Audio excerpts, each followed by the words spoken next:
Bonjour à toutes et à tous et bienvenue sur notre webinaire Impact du Covid sur les marchés vins et spiritueux en Amérique du Nord. Troisième épisode de notre série sur l'export face au Covid réalisé par Team France Export et Vitisphère. Nous vous attendons nombreux aujourd'hui, vous êtes plus de 550 à vous être inscrits. Votre engouement témoigne de votre intérêt pour ces rendez-vous. Nous sommes plus motivés que jamais. Donc, je vais me présenter. Je suis Marion Hilali, je suis rédactrice en chef de Vitisphère et j'accueille Santiago Diaz-Ehrenschmidt. Santiago, bonjour. Vous êtes chef du service vin, spiritueux, bière et cidre chez Team France Export. Santiago, je vous cède la parole pour votre désormais traditionnel petit mot de bienvenue. Santiago, c'est à vous. Merci Marion, merci. Bon, il ne change pas beaucoup. Merci à tous d'être de plus en plus nombreux à vous connecter à cette série de webinaires. Et merci donc toute la profession qui joue vraiment le jeu et qui fait le relais des agences régionales de développement, le CNIL, les interprofessions. On accueille cette fois-ci pour une première fois le conseiller agricole pour l'Amérique du Nord. On le remercie d'être là et tout son réseau aussi qui travaille main dans la main avec notre réseau.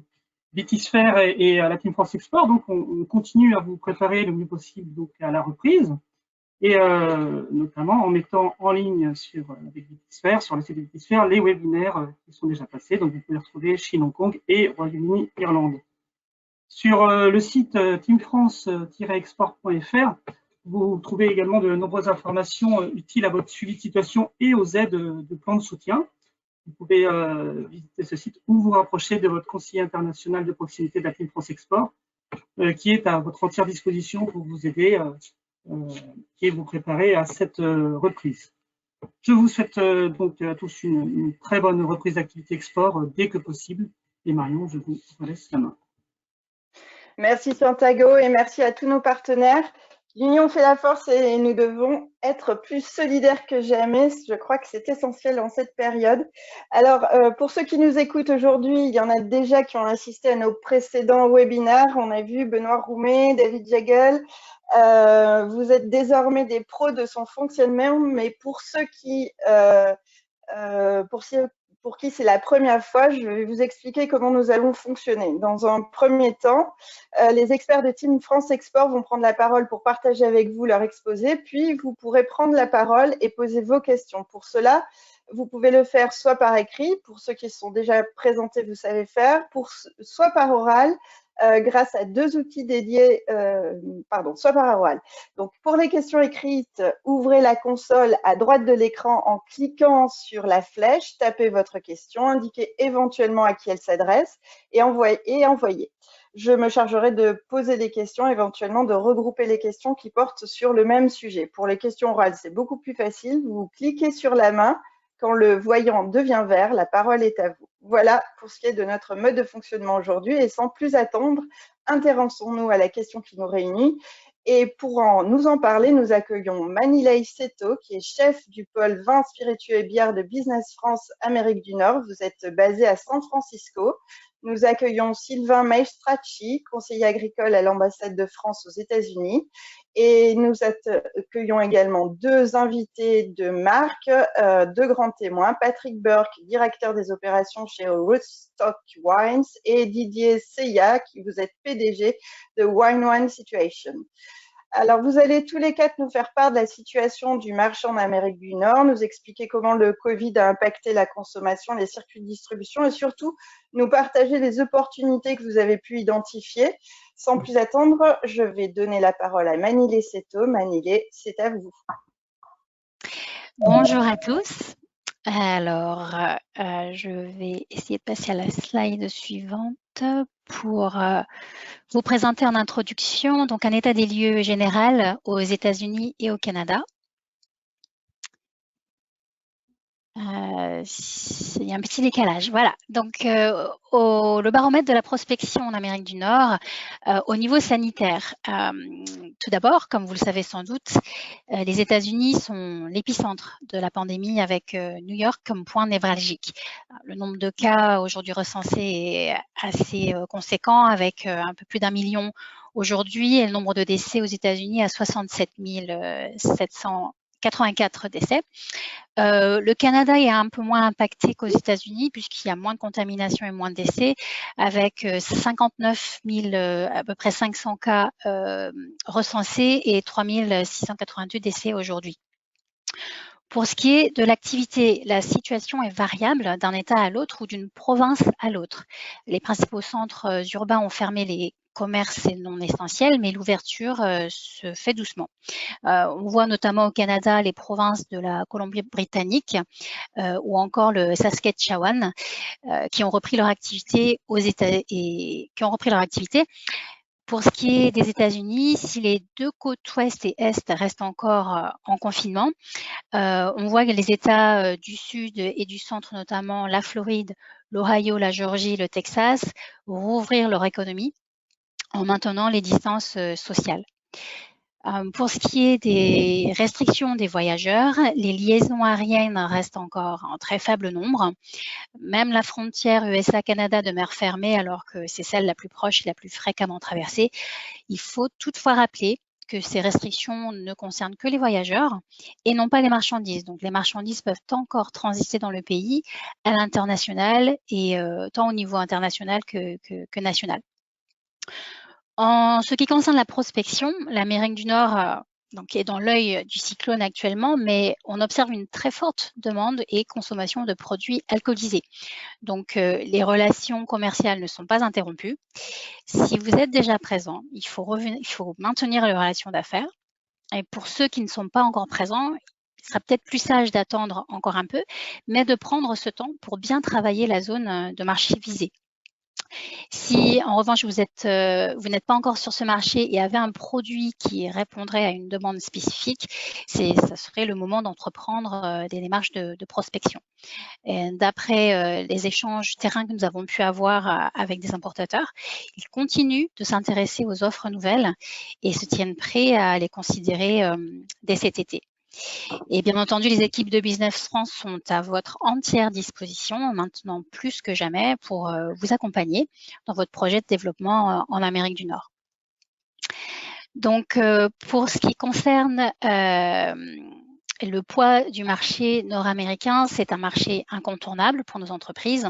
L'Amérique du Nord fait partie du top 5 des importateurs au monde, avec les USA en première position, détenant 17% des volumes de vin importés dans le monde en 2018. Le Canada, lui, arrive en 5e position, avec 5,3% de ses volumes. C'est le premier marché en valeur pour la France et un marché qui s'évalue à 4,2 milliards d'euros en 2019. Et pour l'Amérique du Nord est le premier consommateur de vin et de spiritueux au monde. Et chaque province canadienne, chaque État américain diffère de par sa réglementation propre mise en place pour la distribution des vins et spiritueux, d'où l'importance du ciblage géographique pour approcher ce marché. Donc, les besoins des consommateurs et des professionnels diffèrent également. On ne consomme pas les mêmes choses ni les mêmes quantités d'un État à l'autre ou d'une province à l'autre. Donc, face au Covid, les impacts dans le domaine des vins et spiritueux en Amérique du Nord se font ressentir à deux niveaux. Alors, celui des consommateurs et des opérateurs. Donc, à la suite du shelter in place ou confinement, on observe une forte croissance de la consommation de boissons alcoolisées, donc notamment le vin, et que ce soit au Canada ou aux États-Unis. Les spiritueux sont en tête, suivis du vin puis de la bière. Si quelques consommateurs continuent de consommer des vins premium, une grande majorité aujourd'hui se tourne non seulement vers des vins d'entrée de gamme, mais également vers des formats soit très grands, donc plus de 3 litres, soit très petits. On voit l'explosion des vins en canette, par exemple. Donc, un grand nombre de Nord-Américains ont un pouvoir d'achat fortement impacté par la situation aujourd'hui. Et donc, on voit aussi une forte tendance vers le consommer local. Les consommateurs vont favoriser au maximum le one-stop shopping, où on va limiter le nombre de déplacements. Et les ventes en circuit GMS et cavistes voient leurs ventes décuplées. Le canal de distribution on-premise étant dans l'incapacité d'ouvrir leurs portes aux consommateurs actuellement, voit ses ventes malheureusement s'effondrer. Et bien que le nombre de restaurants tente de se diversifier avec des actions comme la vente de plats emportés, en incluant des boissons alcoolisées aux commandes reçues, on estime que 20% des restaurants fermés ne rouvriront pas leurs portes. Donc tous les acteurs de l'industrie se sont vus contraints à adapter leurs outils pour survivre, notamment avec le digital. Donc c'est bel et bien le canal de distribution du off-premise qui tire son épingle du jeu, et plus particulièrement les cavistes qui disposent d'une solide plateforme de vente en ligne. Au Canada, on observe une démocratisation de la livraison à domicile, tandis que dans le reste du territoire américain, en fait, le e-commerce devient le moyen d'approvisionnement par défaut au sein de consommateurs à présent devenus tech-savvy. On pense que cette tendance va s'installer durablement et qu'on assiste à un repositionnement sur le digital de beaucoup de chaînes de cavistes qui ont la volonté maintenant de proposer ces services et de renforcer leurs opérations sur ce canal de vente. Alors, merci. Pour ce qui est des stratégies et initiatives, l'Amérique du Nord, une fois encore, n'a pas été épargnée par cette crise sanitaire. Donc, les relations humaines prennent une place particulièrement centrale dans ce contexte. Donc, si vous êtes présent sur ces deux pays, accompagnez vos partenaires en manifestant votre empathie et solidarité pendant, puis et au sortir de la crise. Un effort particulier sera essentiel pour vos partenaires en manifestant votre soutien dans le secteur on-premise. Face au développement exponentiel du digital, il paraît essentiel d'orienter sa stratégie vers ce segment, donc en ciblant les acteurs du e-commerce. On a vu les volumes de vente en ligne surpasser celles de ceux des cavistes. Ces volumes étaient à plus de 143% à fin mars, comparé à la même période l'an passé. On vous aussi suggère de participer à des événements B2B digitalisés pour développer sa distribution. On a pu voir se mettre en place des dégustations virtuelles, des masterclass toujours virtuelles, des recettes, mise en avant de recettes, des tours virtuels toujours. Communiquer de façon très spécifique aussi auprès des consommateurs devient déterminant pour différencier votre produit et s'octroyer une place sur ce marché. Donc, si vous n'êtes pas encore présent sur ce marché, c'est également le moment opportun pour se préparer digitalement au niveau de votre site internet, les réseaux sociaux et votre pitch commercial. Les consommateurs ont un attrait pour les marques de distributeurs actuellement, donc le packaging alternatif, le private label semblent des solutions qu'il vaut la peine d'évaluer. Il sera nécessaire toutefois d'effectuer un travail de benchmark de la concurrence afin de revoir le cas échéant votre positionnement. Donc pour conclure sur cette partie et avant de laisser la parole à Sylvain Maestrati, les opportunités post-Covid sont clairement le e-commerce. Donc, avant la crise, environ 10% du budget des ménages était dépensé en besoins alimentaires et boissons. Aux USA, dans le digital et au Canada, représentait à peu près 3%. Donc, si le digital est un peu moins développé au Canada, les monopoles permettent des achats en ligne qui peuvent être récupérés en magasin. Il est possible d'investir dans la promotion en ligne sur les sites de ces monopoles. Et aujourd'hui, la catégorie des vins, en fait, domine les ventes en ligne d'alcool, avec une part qui s'élève à 71% à peu près. Au niveau des producteurs de vins domestiques, on voit, comme je le mentionnais tout à l'heure, des tastings en ligne se mettre en place et même maintenant réglementés par le TTB, qui est l'institution qui réglemente la distribution des alcools aux États-Unis. Donc, les packaging alternatifs et le private label. Donc, il faut rappeler qu'aux USA, 70% des vins consommés sont des vins domestiques ou reconditionnés sur le territoire. Donc, à l'inverse, au Canada, c'est 75% des vins qui sont importés et les 25% restants qui sont des vins locaux, dont, parmi ces 25%, 70% proviennent de vins en vrac importés. Donc, il y a ici une opportunité. Donc, de manière générale, on observe un ralentissement de la premiumisation des vins et les opérateurs vont être à la recherche d'excellents rapports qualité-prix, tout particulièrement sur des régions moins mainstream. Donc, depuis 2017 et juste avant la crise sanitaire, les vins français bénéficiaient d'un regain d'intérêt parmi les consommateurs qui recherchaient, qui sont curieux, qui sont à la recherche de découvertes nouvelles. Donc, on pense que cette tendance ne va pas s'éteindre et qu'il faut veiller à ce que ça continue, que ça redémarre en collant au mieux au marché et au niveau de prix et au niveau de qualité. Donc, on a identifié des marchés de niche comme les créments et la biodynamie, même si, étant encore en période de crise, il peut arriver que ces tendances évoluent au fil du temps. Donc, actuellement, on a de fortes pressions du secteur économique pour la réouverture générale de l'économie, mais pour l'instant qui se fait par étapes. Donc, j'ai le plaisir à présent de laisser la parole à Sylvain Maestrati. Beaucoup. Bonjour tout le monde. Donc Sylvain Maestrati, donc je suis à l'ambassade de France, donc à Washington. Nous suivons également le Canada. Je dis nous parce que nous sommes deux, avec mon adjointe Agnès. Sur la page que vous avez simplement le rappel que nous faisons en fait un résumé des réglementations en matière d'alimentation pour les États-Unis et pour le Canada qui sont à votre disposition. On fait une newsletter pour alerter sur des évolutions réglementaires qui interviennent aux États-Unis et au Canada, et une un peu plus générale, le flash agri, pour parler de l'actualité en matière d'agriculture et d'alimentation. Donc n'hésitez pas à aller fouiller là-dessus.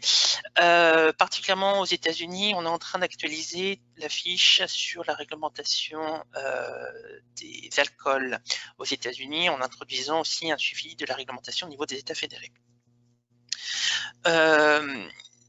Je vais commencer par le Canada, en fait. Donc Canada, qu'est-ce qui se passe en ce moment au plan politique et réglementaire en lien avec la crise du Covid? On a un énorme plan de soutien qui a été voté et mis en place par le gouvernement. On a plus d'une centaine de milliards de dollars canadiens.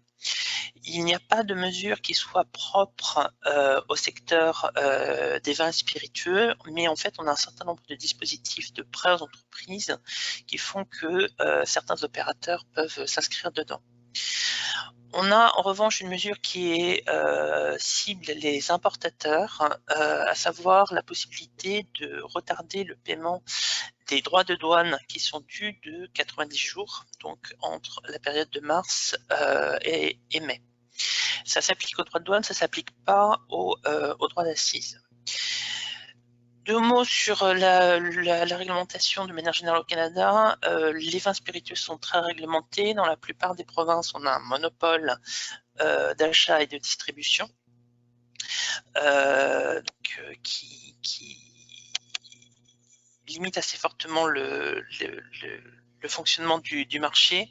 En évolution réglementaire, on n'en a pas dans les tuyaux. Les deux dernières qui sont entrées en vigueur en juin de l'année dernière, c'était l'évolution sur l'étiquetage des bières, évolution sur l'étiquetage des vodkas.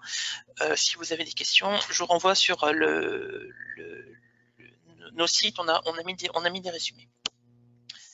Côté maintenant la pièce de résistance, côté États-Unis, donc États-Unis, on a un certain nombre de plans de soutien qui ont été votés, qui ont été mis en œuvre. On en est à un peu plus de 2,5 milliers de milliards de dollars de soutien à l'économie, avec principalement des prêts également de trésorerie qui pourront, sous certaines conditions qui ne sont pas encore précisées, se transformer en subventions, donc pour toutes les entreprises, particulièrement les petites, donc qui pourront intéresser également les entreprises du secteur des vins spiritueux. On n'a encore une fois pas de mesures spécifiques pour le secteur des vins spiritueux à deux exceptions, à savoir que visiblement il y a quelques difficultés en ce moment sur le marché des bières aux États-Unis. Donc le TTB, l'agence qui est en charge de la réglementation des vins spiritueux et de s'assurer du paiement des accises, facilite les opérations les possibilités de destruction de bières et de remboursement des accises qui ont été payées sur ces produits. On a eu également une annonce pour certains importateurs simples seulement, ceux qui se trouvaient en difficulté avec des valeurs d'importation diminuées de 40% fin mars ou en avril par rapport à la même période en 2019, de reporter de 80 jours le paiement des droits de douane et de tous les droits afférents, donc y compris les droits d'accise. C'est une bonne nouvelle, c'est aussi une mauvaise nouvelle parce qu'il y a des biens qui sont exclus de cette possibilité. C'est tous les produits qui sont soumis à des procédures additionnelles, donc y compris les vins qui sont soumis aux droits additionnels d'Airbus. En termes de contexte réglementaire, on a deux textes qui sont sur la table. Le premier sur l'étiquetage et la publicité des boissons alcoolisées, donc qui est une proposition qui date de novembre 2018. Une partie de la réglementation a été finalisée et rentre en vigueur dans quelques jours, qui permet quelques mesures intéressantes, donc notamment l'étiquetage du millésime pour les vins étrangers qui ont été importés en vrac et qui sont étiquetés aux États-Unis. Une souplesse plus importante du TAV, donc titre alcoolo-volumétrique pour les spiritueux, pour le caler en fait sur le taux européen. Et on a un certain nombre aussi de modalités de souplesse qui porteront sur l'étiquetage des spiritueux. On a une autre partie du texte qui a trait, elle, à l'étiquetage des vins qui est toujours en cours. Le deuxième texte qui est dans les tuyaux, c'est une proposition sur les tailles standards de contenants, les standards of fill, donc proposition de juillet 2019 qui est en cours. On devra attendre une version de la réglementation dans les mois qui viennent. Bon, maintenant que je l'ai dit ça, il reste un petit sujet pour l'accès au marché américain qui est la procédure Airbus.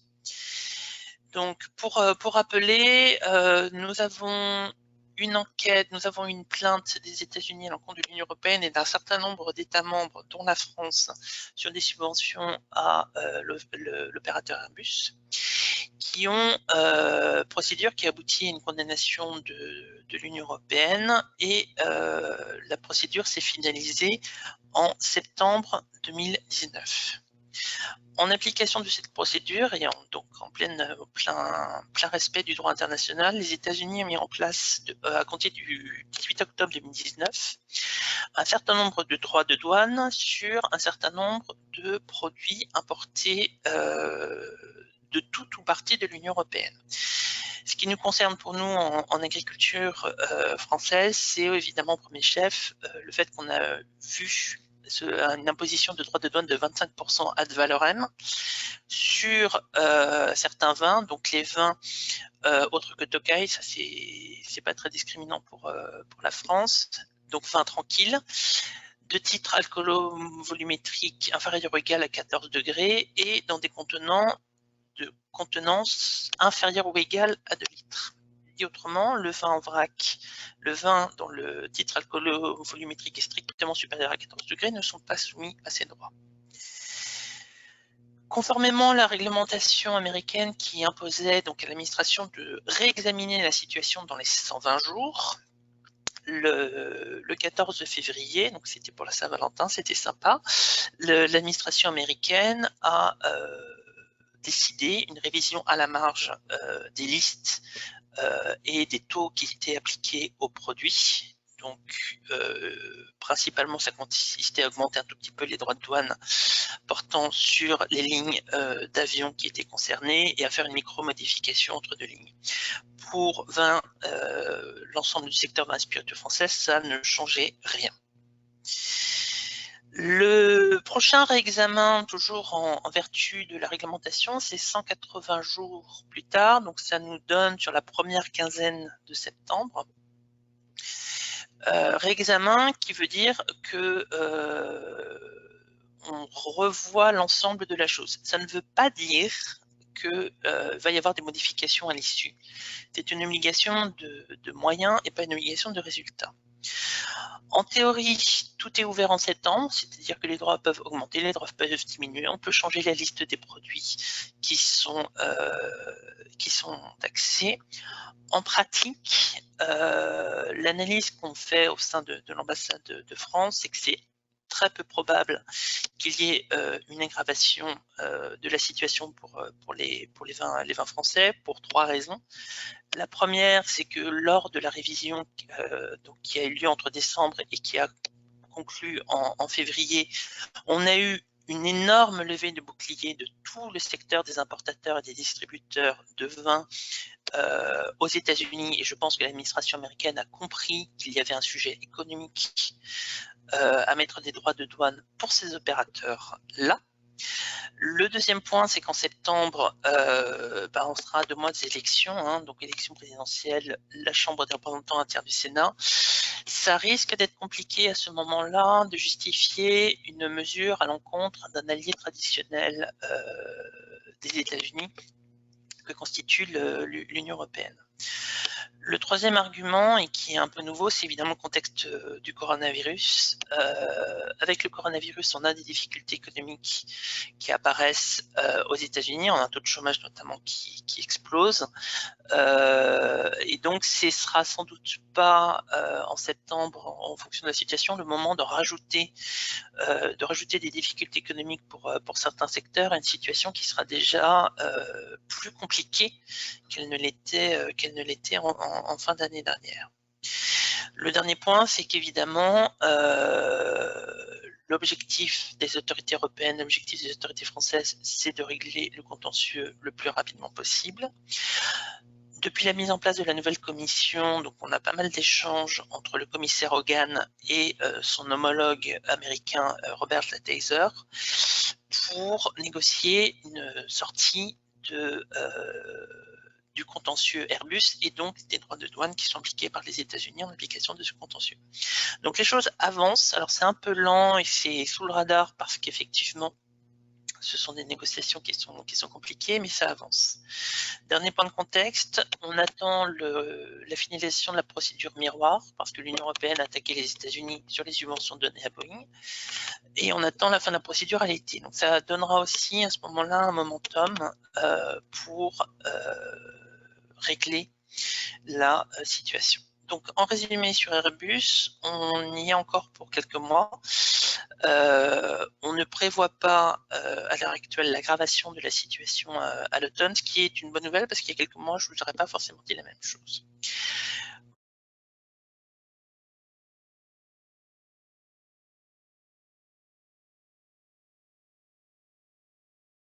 Bien, merci beaucoup. Vous aviez encore des choses à nous partager?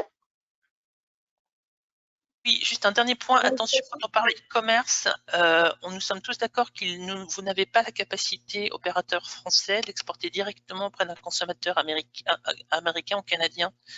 La vente directe par l'import est interdite dans les 2 pays. Donc vous devez dans les 2 cas passer par un importateur et respecter les réglementations ad hoc. J'ai fini. Merci Sylvain. J'ai le plaisir donc de vous introduire à présent 2 professionnels du vin et le spiritueux américains qui vont partager avec nous les impacts de la crise sanitaire sur leur activité, les mesures qu'ils ont dû mettre en place pendant cette crise et les mesures auxquelles on doit se préparer en anticipation de la sortie de crise. Donc, Patrick Burke a été directeur de portefeuille français, puis vice-président de T. Edward Wines à New York, avant de rejoindre la société d'importation et de distribution Rootstock Wines qu'il dirige à Austin, au Texas. Donc, riche de son expérience, de son héritage franco-américain, il travaille principalement avec des vignerons indépendants français et italiens pour fournir le canal Horeca, enfin on-premise, au Texas. Patrick, c'est à vous. Bonjour à tous. Plaisir d'être avec vous aujourd'hui. Donc oui, juste pour résumer un petit peu sur ce que fait notre société ici au Texas, Rootstock est un distributeur de vins qui existe depuis 2013 et à la base travaille avec plusieurs importateurs. Nous avons aussi une licence d'importation, donc on fait un petit peu d'importation en direct, mais nos chiffres d'affaires sont principalement venus de nos relations avec des importateurs comme Kermit Lynch, Wine Merchants principalement, aussi José Pastor, Zev Rovin, Jenny et François, qui sont tous des importateurs principalement de vins bio et quelques vins naturels aussi. Nous avons dans notre portefeuille actuellement plus de 600 références, principalement des vins français et italiens, qui doit faire environ 80% du portefeuille. La suite, c'est des vins américains, espagnols, allemands également. Notre mode d'opération, nous sommes basés à Austin, Texas. On a notre propre entrepôt avec 5 commerciaux. Nous avons également notre propre camion, donc livraison fait par nous-mêmes. Nous restons quand même une petite structure parmi des très gros importateurs-distributeurs basés au Texas, principalement des sociétés comme Southern Wines and Spirits qui gagnent la majorité du business ici au Texas. Mais ça veut dire que nous ciblons principalement la restauration on-premise et des listes, des cartes de vin qui sont plutôt sur des vignerons indépendants, des marques peut-être pas aussi connues, qui ne travaillent pas toutes les grandes marques. Et donc voilà, nous desservons les 4 plus gros marchés du Texas, ça veut dire Austin, Dallas, Houston et San Antonio. Donc voilà, Rootstock Wines en gros. Second, pour vous expliquer un petit peu la situation Corona vis-à-vis le Texas, nous sommes dans un stay at home, donc restons chez nous depuis le 19 mars. Et à partir du 19 mars, par ordre du gouverneur, tous les restaurants et bars ont dû fermer.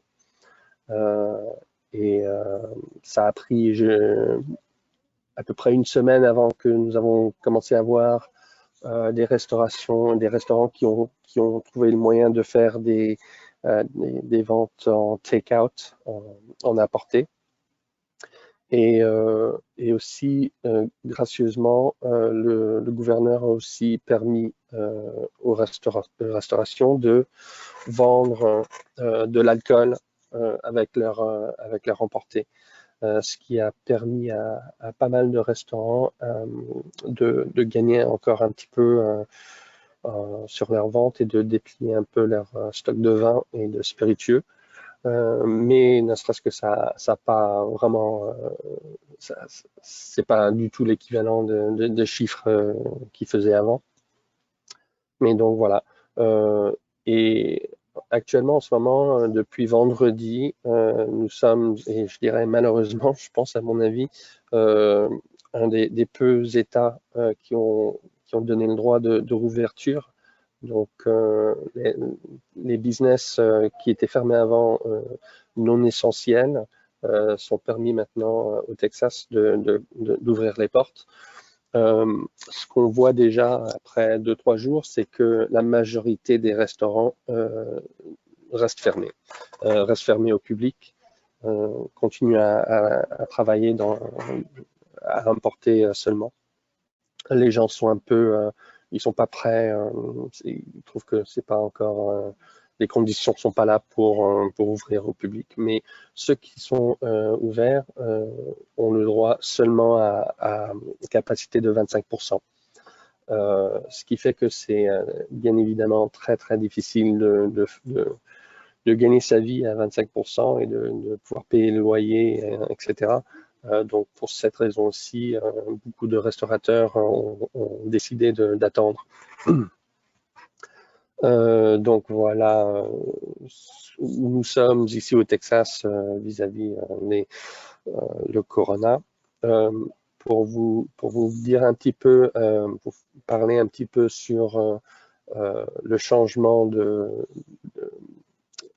du consommateur, nous avons tout de suite vu que les gens ont cherché à faire le minimum de voyages possible, donc c'est-à-dire que principalement ils allaient au supermarché pour tout faire. Donc au Texas, c'est pas toujours le cas dans tous les États-Unis, mais le Texas, les supermarchés ont le droit de vendre vin et bière. Pas de spiritueux, mais ils ont le droit de vendre vin et bière. Du coup, ça veut dire que les ventes de vin dans les supermarchés ont explosé. Et les petits cavistes, les retailers qui font pas supermarché ont pas vraiment bénéficié autant des conditions. C'est la restauration qui a pris le plus de dommages. Et en termes de changement de produits achetés, nous avons vu que tout de suite, les gens dépensaient moins, ce qui est normal. On a vécu ça en 2008-2009. Consommation monte, mais ils dépensent moins. Le vin en dessous de 15 $, c'est vraiment 15 $ la bouteille, c'est là où on a vu le plus d'augmentation en termes de volume. Et tout ce qui est produits de luxe, par exemple, les ventes de champagne ont chuté terriblement. Autrement, je dirais que tous les vins qui sont en catégorie comme Côte-du-Rhône, les rosés, Sancerre, tout ce qui est en Bib, des catégories qui étaient très forts avant, continuent à être des produits très recherchés actuellement. Et chez nous, à Rootstock, nous avons dû vraiment très rapidement trouver des moyens de changer notre approche. Comme je disais, on est vraiment ciblé sur la restauration qui faisait plus de 60% de nos chiffres d'affaires. Donc, du jour au lendemain, nous avons perdu beaucoup. Et les relations qu'on avait avec nos meilleurs cavistes et meilleurs clients supermarchés sont devenus très, très vite, très, très importants. On n'est pas les seuls, mais donc du coup, ça veut dire que tout le monde, les distributeurs, les importateurs, ont vite fait chercher à solidifier la relation avec leurs meilleurs clients, de chercher une solidarité, de dire bon voilà, nous savons que pour en sortir de cette situation, il va falloir travailler ensemble. On vous demande de ne pas nous oublier, les petits, et de bien communiquer vos besoins pour être sûr que nous avons l'opportunité de vous trouver des produits qui matchent avec le client. Donc, c'est-à-dire que pour nous aussi, on n'était pas en moyen de placer des commandes avec nos vendeurs, avec la France, avec nos vignerons, parce que nous avons énormément de stock à vendre et peu de moyens de payer maintenant les factures à échéance, et donc l'opportunité de refaire des achats c'est pas vraiment possible pour le moment. Le focus pour nous, c'était de vendre le stock. Voilà, si on était en rupture d'un Côte-du-Rhône, de passer à un autre et de faire en sorte que nous avons le moins de stock possible, c'est-à-dire moins de valeur. Et aussi, on a décidé d'offrir beaucoup de vins en discount pour attirer la clientèle, parce que dans ces situations, beaucoup de gens cherchent à profiter, et s'ils ont les moyens de faire des achats et faire des gros achats, si on les offre discount suffisant pour les attirer. Donc, il y avait beaucoup de ça, plein de gros joueurs dans le marché au Texas qui ont la capacité de vraiment baisser les prix pour mettre la pression sur les autres. Et on voit beaucoup de vins passer à 4-5 dollars pour capturer le marché. Nous, on a fait suite en faire beaucoup d'offres. Un moyen qu'on a trouvé pour rester en bon contact avec nos clients, c'était de faire des offres et 2-3 fois par semaine de faire des emails, des blasts où nous offrirons des vins qui étaient peut-être en allocation et on les gardait pour nos meilleurs clients et on les vendait en petite quantité, de donner l'opportunité maintenant aux premiers acheteurs d'acheter ces vins-là. Merci beaucoup, Patrick, pour votre intervention et témoignage. J'ai le plaisir à présent de vous introduire à Didier Saya, donc fondateur de la société d'importation et distribution Wine Situation, basée à Los Angeles, en Californie. Donc, la majeure partie des clients de Wine Situation sont des enseignes de supermarchés et des chaînes de cavistes. Donc, Didier, en contraste avec Rootstock Wines, votre clientèle est principalement les acteurs de supermarchés et chaînes de cavistes. Quels ont été pour vous, votre activité, les impacts de la crise sanitaire et quelles adaptations avez-vous eu à mettre en place? Bonjour à tout le monde. Donc, nous, on n'a pas du tout été touchés, au contraire, puisque on est en augmentation à peu près de 50% depuis le confinement. Alors, évidemment,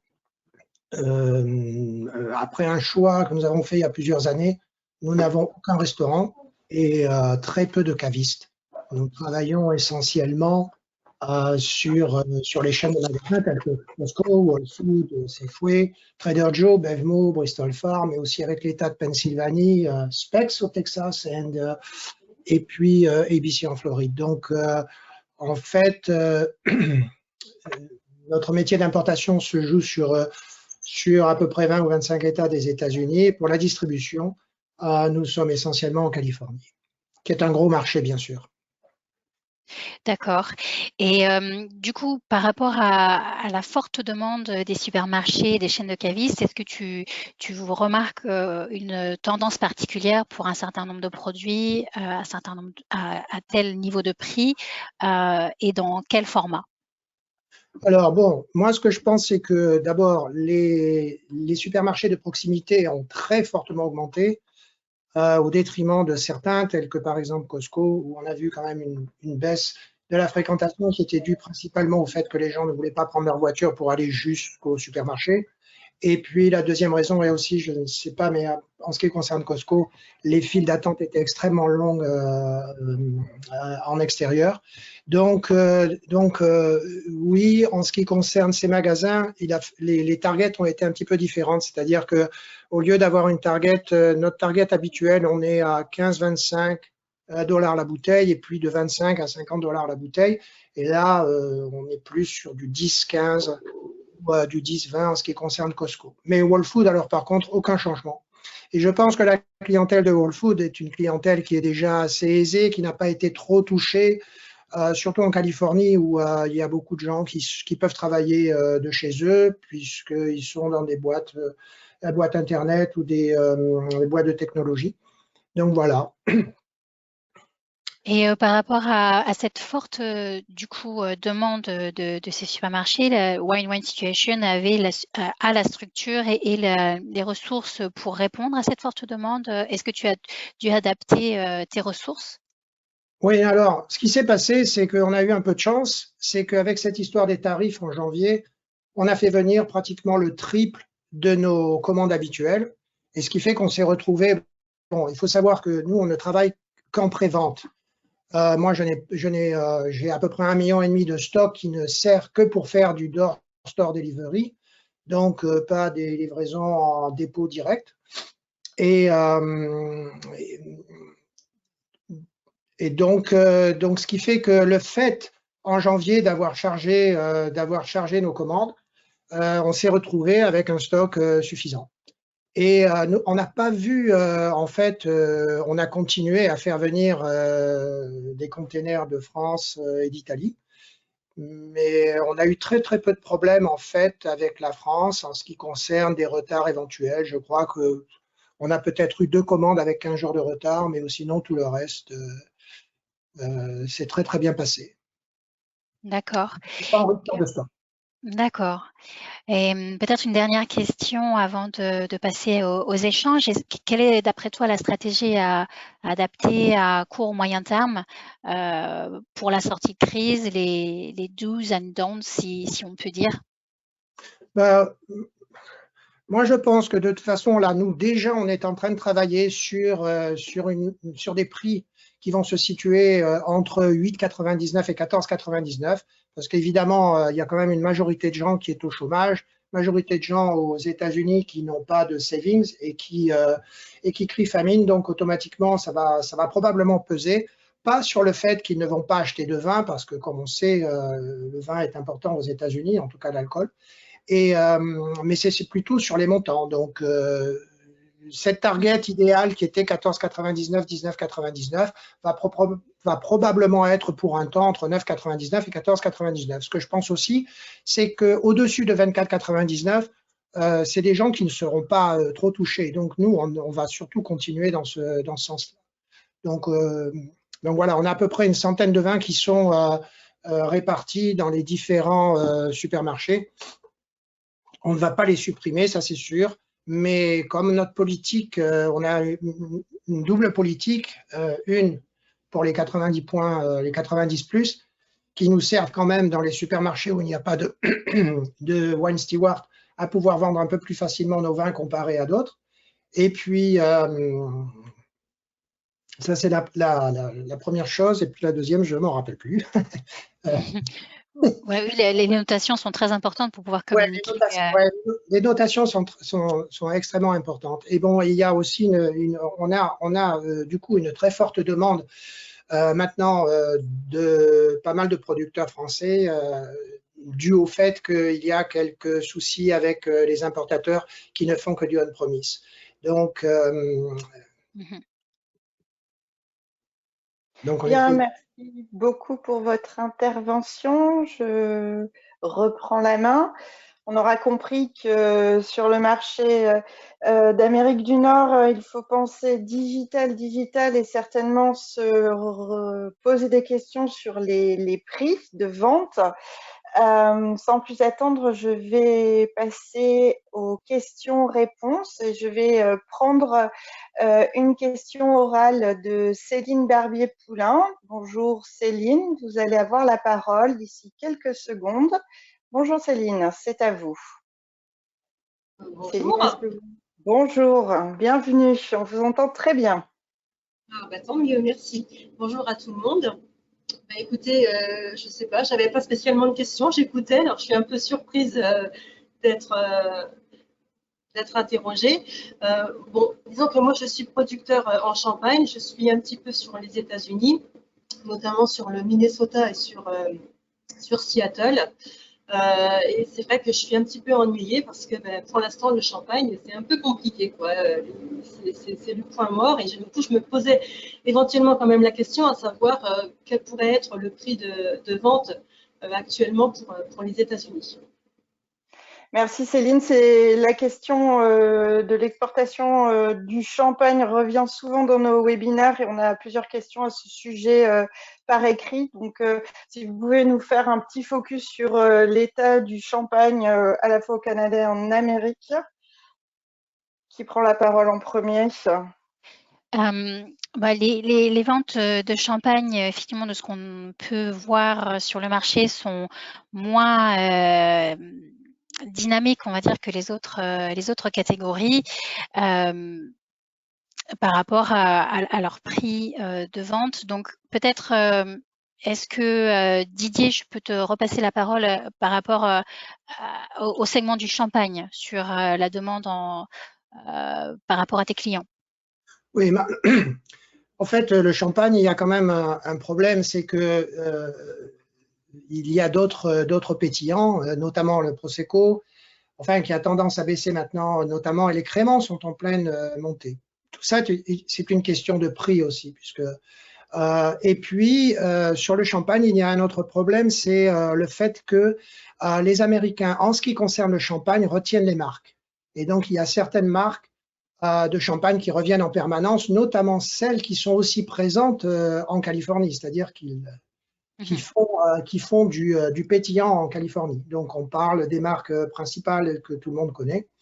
Et voilà, ça c'est pour le champagne. Maintenant, concernant la crise, moi je pense que le champagne va être très très bien passé dès qu'on va sortir de la crise.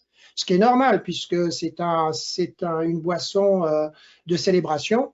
Et donc je pense que les Américains aussi ne louperont pas l'occasion parce que dans ces cas-là, c'est pas le Prosecco mais le champagne qui fonctionne. Le prix, en fait, le prix importe peu. Il n'y a pas besoin de se positionner ou d'essayer de se positionner par rapport à un tel ou à tel marché. Je pense que ce qu'il faut simplement, c'est continuer. C'est pas une boisson facile sur les États-Unis, en tout cas sur l'Ouest américain. Mais rappelons aussi qu'en Californie, on est un pays de vin, donc nous, on est en compétition avec les vins californiens. Tout à fait. Et Pardon, allez-y, Maria. Monsieur Burke, qu'est-ce que vous pourriez dire pour le marché du champagne? Je suis en accord avec Didier sur tous ces points. C'est vrai que le champagne est vraiment aux États-Unis principalement driven par les grandes marques. Après ça, quand on a vu l'évolution, l'apparence des grower champagne, c'est vrai que le prix, c'est pas tellement une question de prix, tant que la valeur est là, c'est un boisson de fête, de célébration. Mais c'est vrai que principalement le problème pour la champagne, c'est l'apparence des très bons méthodes champenoises, des créments, des prosecco, des cava, etc. Mais du coup, une fois que la crise sera passée, et on espère bien que ça sera bien avant Noël de cette année, je pense que pour le nouvel an, on reverra les mêmes ventes de champagne qu'avant. Mais bon, c'est à voir. Bien, merci. Plusieurs questions autour de l'après. Est-ce que vous pressentez un retour des commandes dans les prochains mois? Est-ce que vous pensez qu'il y aura une reprise un peu dynamique? C'est pour moi? Non? Oui, par exemple. Oui, allez-y. Nous, là en ce moment, on est en train de se préparer pour l'automne comme si on sera business as usual. Tous nos importateurs sont en train de chercher à faire des commandes et nous demandons des allocations, des réservations. C'est très difficile en ce moment de projeter, de se dire, bon, vis-à-vis l'année dernière, en quatrième quart, on a fait tel et tel chiffre, donc on devrait réserver plus 20%. C'est ce qu'on fait habituellement, mais là, en ce moment, bon, on va être peut-être un petit peu plus conservateur, mais on essaye il faut de toute manière prendre des réservations, même si on est très ouvert, tout le monde, on en discute pour dire, bon, éventuellement, s'il faut changer, il faut changer, s'il faut baisser, voilà. Mais on est déjà Pardon, je vous coupe, mais vous êtes ouvert à de nouveaux référencements? Alors, pour les nouveaux référencements, nous, pour le moment, à moins que ce soit pour une catégorie vraiment driver, comme je disais avant, sur les Côtes-du-Rhône, les Rosés de Provence, les Bordeaux en dessous de 15 $, etc. Si c'est quelque chose que nous recherchons qui sera déjà un gros volume, peut-être, mais sinon, tout ce qui est plus ésotérique, on attend pour le moment. Et en ce moment, on peut vous démarcher, vous appréciez, ou c'est vraiment pas le moment de vous déranger? Je dirais peut-être attendre encore un mois, parce qu'on n'est pas là, on est peut-être pas en position de faire des commitments, c'est vrai. Et vous, Monsieur Saya, comment vous positionnez dans les prochains mois? Vous apprêtez à faire de nouveaux référencements?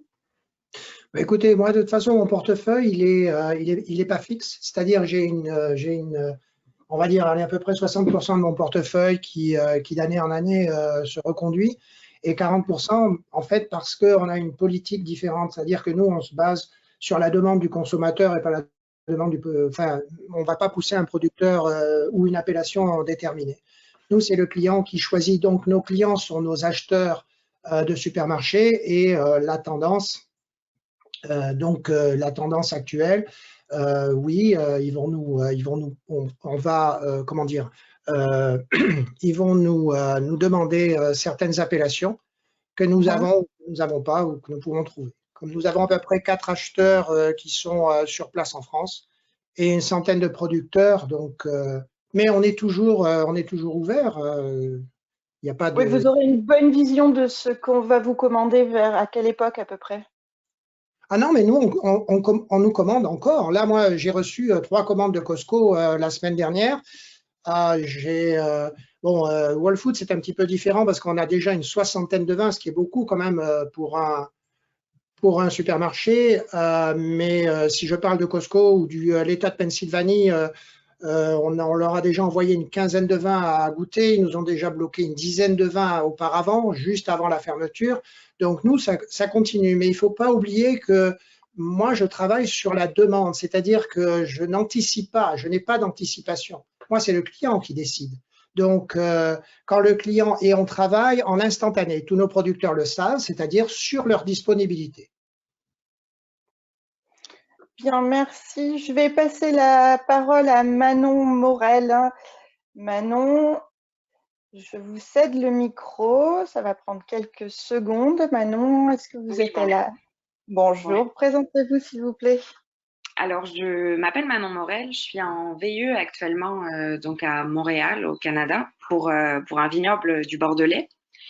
Donc, comme je suis au Québec, je travaille surtout avec le Québec et l'Ontario, donc j'ai remarqué plusieurs petites choses quand même pendant la période, et notamment finalement que les ventes n'ont pas été régulières. Effectivement, au début, j'ai remarqué une augmentation de nos ventes au début de la crise, notamment avec la fermeture des restaurants, mais je pense que les gens se sont effectivement retournés vers les commerces, les magasins d'État, donc les magasins de la SAQ ou du LCBO, selon si on parle du Québec ou de l'Ontario. Donc nous, au début de la crise, vraiment, je vous parle de mes produits spécifiques, mais on avait des ventes qui ressemblaient aux ventes de la période de Noël, en fait. Donc, on a été vraiment impressionnés par ça. Et ça a duré peut-être 2-3 semaines, puis après, il y a eu une stabilisation des ventes. Et maintenant, effectivement, je pense que comme Manilé l'a bien expliqué dans son intervention, c'est que ça a changé puisqu'il y a plusieurs choses qui se sont mises en place, notamment les importateurs qui peuvent maintenant au Québec proposer des caisses panachées de produits et que eux ils vont livrer directement à leurs clients, qui sont normalement les produits qu'ils vendent à la restauration. Mais maintenant, les importateurs peuvent vendre directement aux particuliers et les livrer chez eux.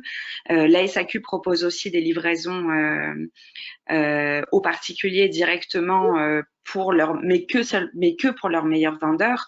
Donc, c'est pas pour tous les vins.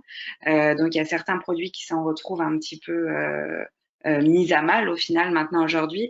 Et en plus, effectivement, on voit de plus en plus, même au Québec, où il y a une production assez faible, mais une tendance vers le local. Donc, je dirais qu'il y a eu plusieurs étapes. Je vous demande d'en venir à la question rapidement, s'il vous plaît. Oui, bien sûr. Donc, je vois qu'il y a eu plusieurs étapes dans la crise, donc avec une augmentation, plus une stabilisation, plus une baisse. Et je voulais savoir si donc vous avez remarqué la même chose sur les États-Unis. Est-ce qu'il y a eu plusieurs périodes dans la crise ou est-ce que ça a été juste une augmentation ou juste une baisse selon vous? Ouais, c'est ça. Je pourrais laisser Didier et Patrick également intervenir, apporter leurs éléments de réponse, mais je dirais que c'est assez similaire, qu'effectivement on a vu aussi les consommateurs faire quelque sorte du hoarding pour pour anticiper cette période de stay-at-home, shelter-in-place. Donc, on a vu effectivement une explosion des ventes très forte dès le départ, qui peut-être maintenant se tasse un peu plus, mais qui se régularise. Donc, on voit ce gros pic et maintenant descendre, mais rester se stabiliser, je dirais. Patrick, est-ce que vous... Oui, pardon. Oui. Monsieur Burke, peut-être Oui, un complément de réponse. Bah, pour complémenter, je dirais que globalement au Texas, ça s'est passé exactement comme ça. Au départ, il y a eu des gros achats pour nous. Chez Rootstock, ça a été un petit peu l'inverse, dans le sens que avons perdu notre principal réseau avec la restauration. On n'a pas vu la même augmentation au départ, mais par la suite, quand les restaurants se sont organisés et ils ont pu vendre vin avec leur importé, et également, deuxièmement, on a vu une petite augmentation récemment avec des cavistes qui travaillent avec des collecteurs, et c'est là où on a trouvé un réseau pour déplier un petit peu de nos vins alloqués, haut de gamme, des gens qui prenaient l'opportunité, les collecteurs, justement pour remplir les caves. Monsieur Saya, un complément également peut-être? Non, je pense que Manilé a dit exactement ce qui s'était passé. Et, nous, par exemple, si je vous prends juste un exemple, par exemple sur Whole Food Market, au début du confinement, on va dire dans les 10 jours, on a fait à peu près 200% d'augmentation, c'est-à-dire vraiment une très grosse augmentation. Mais bon, là aujourd'hui, sur le mois d'avril, on est encore à 75%. Donc il y a une forte demande en ce qui concerne le vin. Plusieurs questions par écrit s'interrogent sur la solidité, la résistivité économique du tissu de distribution. Peut-être Manilé ou Monsieur Maestrecci, vous avez quelques informations. On parle de faillites importantes, de nombre de faillites importantes aux États-Unis. Est-ce que vous avez des informations précisément sur le circuit de distribution vin et spiritueux? Well, enfin, ce qu'on peut aussi observer, c'est qu'effectivement, il va y avoir une dichotomie entre les gros et les petits. Les gros qui ont en fait les ressources humaines et la force de vente pour changer leur fusil d'épaule. Et effectivement, quand leur clientèle était concentrée sur le on-premise et d'aller maintenant démarcher le off-premise, tandis que d'autres plus petits, moins équipés en termes de ressources humaines et financières n'ont pas ce loisir. Donc, on pourra anticiper malheureusement effectivement un certain nombre d'entreprises qui vont fermer. Donc, le système de distribution sur le on-premise va être fortement perturbé, ça c'est une certitude. Est-ce que vous pouvez préciser ce que c'est que le on-premise, parce qu'on a des questions sur... Oui, bien sûr, le on-premise, en français, je pense que, enfin, c'est le HoReCa, donc les hôtels, restaurants et cafés, donc tout ce qu'on consomme sur place, contrairement au off-premise, qui est donc le réseau des cavistes et des supermarchés, où on va acheter et consommer chez soi. D'accord, merci. Monsieur Maestrecci, vous pouvez peut-être compléter la réponse de Manilé Seto? Je vais abonder en son sens. Effectivement, on aura des faillites. Peut-être ce qui est important, ce qui caractérise le marché américain, c'est qu'on a énormément d'acteurs. Donc, il est certain qu'il y aura des faillites. Les dispositifs de prêt qui sont mis en place par le gouvernement visent en fait à éviter ça, mais je pense pas qu'on pourra l'éviter. Mais on va avoir un système qui va réévoluer très rapidement après. D'accord. Je vais reprendre une question à l'oral d'Aurélie Digabel. Aurélie, est-ce que vous nous entendez? Aurélie, Oui. est-ce que vous êtes là? Bonjour Aurélie, bienvenue. Bonjour. Bonjour, je n'avais pas posé spécialement de questions. Vous aviez levé la main.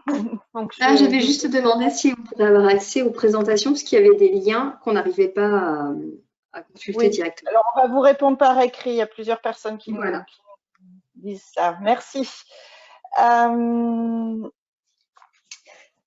Il y a des questions sur les vins d'Alsace. Il y a plusieurs personnes qui s'interrogent sur les opportunités sur le marché américain en cette période de Covid. Est-ce que vous avez des éléments de réponse des marchés à cibler de manière plus précise pour ces vins-là?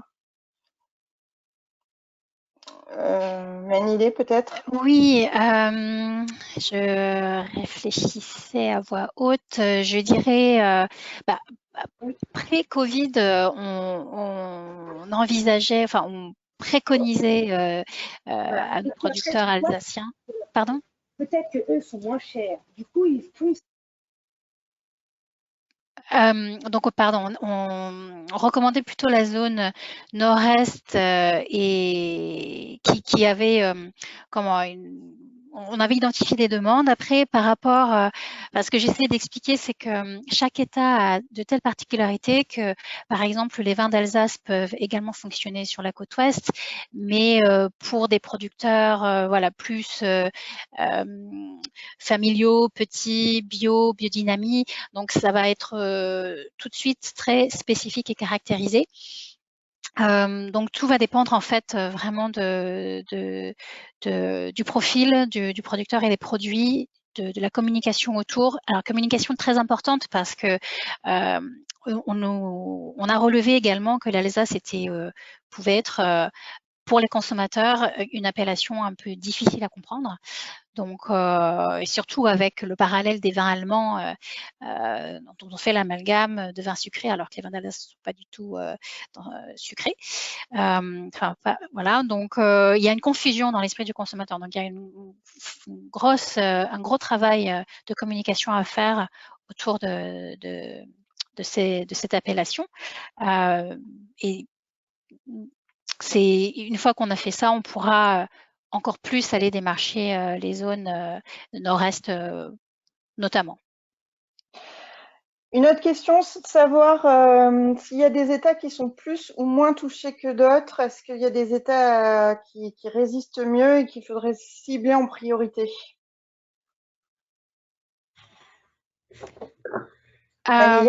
Oui, à mon sens, je dirais que l'ensemble des États, enfin, c'est une généralisation aujourd'hui de l'ensemble du territoire, même si aujourd'hui, comme l'avait précisé Patrick, le Texas est en phase de réouverture, donc doucement, et la Floride aussi. On peut commencer à regarder ces États se préparer. Après aussi, ce qu'avait mentionné Patrick, c'est qu'on a aussi psychologiquement, comment les consommateurs vont bouger doucement, je pense. Donc, commencer à regarder ces états-là, mais en se préparant doucement, oui, peut-être. D'accord. Bien, on prend une dernière question orale, celle de Charlie Mandron. Vous êtes bordelaise, si je ne m'abuse. Charlie, la parole est à vous. Ah, j'arrive pas à vous donner la parole. Ah, c'est parce que vous avez coupé votre micro. Non, là, ça devrait fonctionner maintenant. Bonjour, Charlie. Bonjour. Donc, je m'appelle Charlie Mandron. Je travaille pour Producta Vignoble, donc une coopérative. Je voulais savoir, du fait de cette crise sanitaire, si le bio va davantage du coup se développer sur la zone Amérique du Nord, parce que c'est vrai qu'on a vu déjà une forte augmentation de la vente de vin NOP. Et du coup, je voulais savoir si de par cette crise sanitaire, ça allait s'accentuer, cette tendance. Merci beaucoup pour votre question. Qui répond? Peut-être Manilé à nouveau? Oui, je veux bien prendre la parole.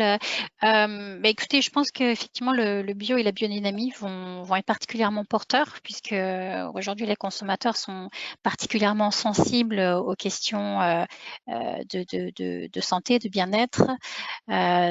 Donc, ma réponse est oui. Et on l'a déjà, c'est une tendance qu'on avait déjà observée pré-Covid, donc qui va, à mon avis, se renforcer au sortir de la crise. Merci pour votre réponse et merci à tous d'avoir suivi ce webinaire. Nous arrivons à son terme.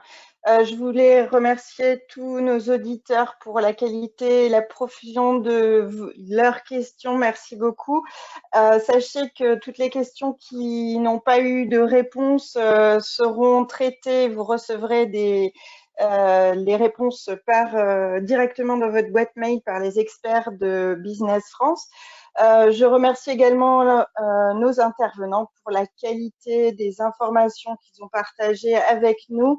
Sachez que dans un instant, donc comme promis, vous allez pouvoir télécharger la présentation qui vient de vous être diffusée. Si ce webinaire vous a plu, n'hésitez pas à suivre les prochains et je vous donne rendez-vous le 7 mai à 9 h pour un 4e épisode consacré à l'Asie du Nord-Est. On verra donc le Japon, la Corée du Sud et Taïwan. Sont des marchés porteurs et notamment le Japon avec la ratification des accords commerciaux qui ont permis de diminuer les taxes à l'importation, ce qui a donné un vrai coup de boost l'année dernière à nos exportations françaises sur ce marché. Je voulais aussi vous inviter à parler de notre série de webinaires autour de nous. Sachez que vous pourrez visionner le replay sur Vitisphère dès demain. Celui donc de l'Angleterre, l'Irlande et celui de la Chine sont déjà en ligne. Vous pouvez donc partager ces webinaires avec vos contacts, vos collègues. Après nous avoir quittés, on va vous proposer un petit questionnaire de satisfaction. Merci de le remplir, ça nous aide à nous améliorer, à ajuster au mieux ce format. Voilà, maintenant c'est le moment de se séparer. Merci à vous tous et au 7 mai pour exploiter le marché de l'Asie du Nord-Est. À jeudi et d'ici là, portez-vous bien. À bientôt.